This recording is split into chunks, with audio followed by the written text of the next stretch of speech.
नमस्कार, अस्सलाम वालेकुम। मेरा नाम रिजवान खान है। आज मैं आपको मोर के बारे में बताऊंगा, मोर पंख के बारे में बताऊंगा। मोर पंख क्या है?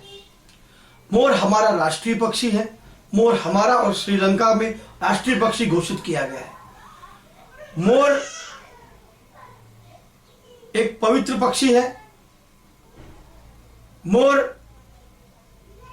अगस्त के महीने में अपने पंखों को छोड़ देता है, उसके पंख झड़ जाते हैं।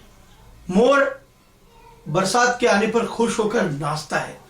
जब वो नाचता है तो ऐसा लगता है हीरे जड़ित सोने चांदी के आभूषणों से कोई कपड़ा अपने ऊपर डालकर वो नाच रहा है। इतना खूबसूरत नजारा होता है उसका। पक्षियों का राजा माना जाता है मोर। हमारे सम्राट चंद्रगुप्त मौर्य के जमाने में उनके राज्य में जो सिक्के चलते थे उनके पीछे भी मोर का ही चिन्ह होता था। बादशाह शाहजहां जिस गद्दी पर बैठते थे उसके पीछे भी मोर ही बना होता था और आसपास भी दो सोने के बोर बने हुए होते थे।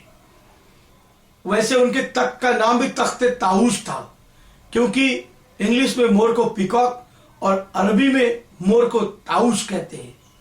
ताऊस यानी मोर हमारे जीवन के लिए कितने उपयोगी है मैं आपको बताता हूं। मोर पंख प्राचीन काल से ही श्री कृष्ण के प्रतीक भी माने गए हैं, लेकिन मोर पंख का संबंध सिर्फ श्री कृष्ण से ही नहीं है।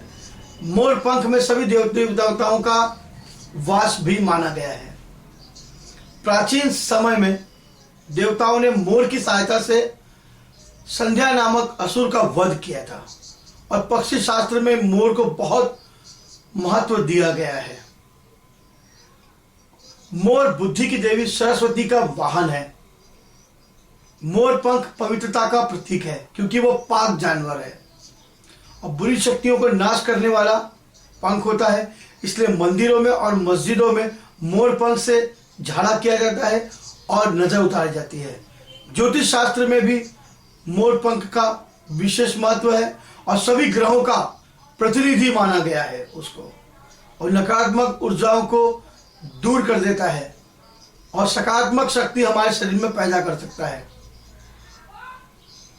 कई उपायों और टोटकों में भी मोर के पंखों का प्रयोग किया जाता है।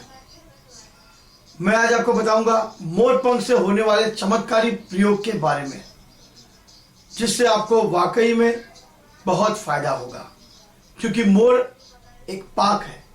आप मोर के पंखों का प्रयोग अपने घर परिवार के लिए भी कर सकते हैं, तावीज के लिए भी कर सकते हैं। आज मैं आपको बताऊंगा कि मोर हमारे लिए कितना उपयोगी है, लेकिन उसे कभी मारिए मत।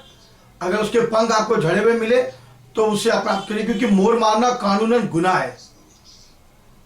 जी हाँ, अगर आपके घर का मुख्य द्वार वास्तु के अनुसार आपका नहीं है, वास्तु के गलत तरीके से बना हुआ है, तो कोई घबराने की जरूरत नहीं। आप अपने दरवाजे के मुख्य द्वार पर, मेन द्वार पर मोर पंख लगा दीजिए। आपके मुख्य द्वार का वास्तु दोष दूर हो जाएगा। ये जरूरी है, होता है। अगर आपका कोई दुश्मन है, आपको बहुत परेशान कर रहा है, आप किसी भी मंगलवार या शनिवार के दिन मोर का पंख लेकर और हनुमान के मंदिर में जाइए और उस मोर के पंख से हनुमान का सिंदूर उठा के लाइए। जितना भी सिंदूर उसमें आएगा आप साथ में लेकर आ जाइए और दूसरे दिन उस मोर पंख के साथ अपने साथ रखिए और सुबह उस सिंदूर को अपने माथे पर लगा लीजिए और लेकर जाइए। उसके बाद आपका काम हो जाएगा, दुश्मन आपका शत्रु शांत हो जाएगा और उस मोर पंख को जल में प्रवाहित कर दीजिए। और जिन लोगों की कुंडलियों में राहु है, केतु है या कि जिन्हें काल सर्प दोष है, तो घबराने की जरूरत नहीं है, क्योंकि मोर सांप का दुश्मन है। इसलिए मोर का पंख आप अपने गले में, ताबीज में, चांदी के डब्बे में बंद करके भी पहने तो काल सर्प दोष आपका कम हो जाएगा। जी हाँ, बिल्कुल गायब हो जाएगा।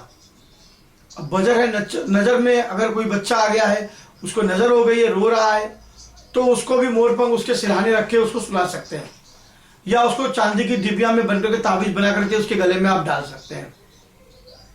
अगर आपका कोई काम रुका हुआ है, अपार धन की आप उम्मीद करते हैं कि आपको मिलने वाला है और मिल नहीं पा रहा है, तो आप उस मोर को आप अपने पाक साफ जगह पर रख दीजिए और संभाल के उसको तिजोरी में रखिए। वो वाकई में वो मोर पंख कुछ वक्त के बाद उसमें अपने आप शक्ति आ जाएगी और वो काम करने लगेगा।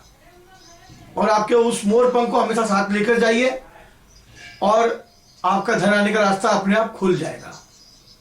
लगातार संकट आ रहे हैं, परेशानी आ रही है और उन कष्टों को रोकने के लिए अगर आपको चाहिए तो आप अपने घर के अग्नि कोण पर मोर का पंख लगाइए। उससे आपको उसका प्रभाव देखने को मिलेगा और आपकी मुसीबतें दूर हो जाएगी। और जिन लोगों की कुंडली में राहु केतु और काल सर्प दोष है या निर्माण हो रहा है, उसके लिए ये उपाय बहुत प्रभावशाली में जो आपको बता रहा हूं। सोमवार के दिन जो तकिया आप लेके सोते हैं उसमें भी आप 7 मोर के पंख डाल दें और सो जाए, उसको रख के नींद के लिए, तो आपके लिए सब परेशानी खत्म हो जाएगी। और अपने पश्चिमी दीवार पर भी आप मोर पंख का पंखा लगा सकते हैं। उससे राहु केतु का प्रभाव आपके घर पर, आपके घर में नहीं होगा और काल सर्प दोष का निवारण भी हो जाएगा। अगर घर में बहुत बच्चा ज्यादा जिद्दी है, रो रहा है, बात नहीं सुन रहा है, हर जिद को आपके मनवा कर रहता है, तो आप उसे मोर पंख से आप उसको हवा करिए या उसका झाड़ा करिए रोज सुबह शाम, तो भी ये आपके लिए बहुत उपयोगी है। बच्चा रोना बंद कर देगा, जिद करना छोड़ देगा। जी हाँ, इससे आपको फायदा जरूर होगा। मोर पंख वाकई में चमत्कारी है। शनि की महादशा या अशुभ दशा अगर आप लोगों के ऊपर चल रही है और उनसे बचना है तो आप मोर पंख का चमत्कारी टोटका मैं आपको बताता हूं। उसके लिए आप 3 मोर पंख ले लो और शनिवार के दिन ये मोर पंख ले लो। उन पंखों के नीचे काले रंगों का धागा बांधिए, तीनों पंखों को एक साथ रख के और एक थाली में रखकर 3 साबुत सुपारी उसमें रख दीजिए और उसको अगरबत्ती लगाकर या धूप बत्ती लगाकर आप अपने मन की सारी समस्या उसमें बोलिए मोर पंख के अंदर। और इन पंखों को और इन सुपारियों को लेके जाकर किसी बहते हुए जल में चढ़ा दीजिए और शनिदेव को जाकर कोई मिठाई वगैरह चढ़ा दीजिए। आपकी अशुभ दशा और परेशानी समाप्त हो जाएगी। और इसी तरह आप सभी 9 ग्रहों के अशुभ दोषों को समाप्त कर सकते हैं सिर्फ मोर पंख से। मोर पंख बहुत चमत्कारी प्रभाव रखते हैं। आप चाहेंगे तो मोर पंख से आप अपने 9 ग्रह के अशुभ दोषों को दूर कर सकते हैं।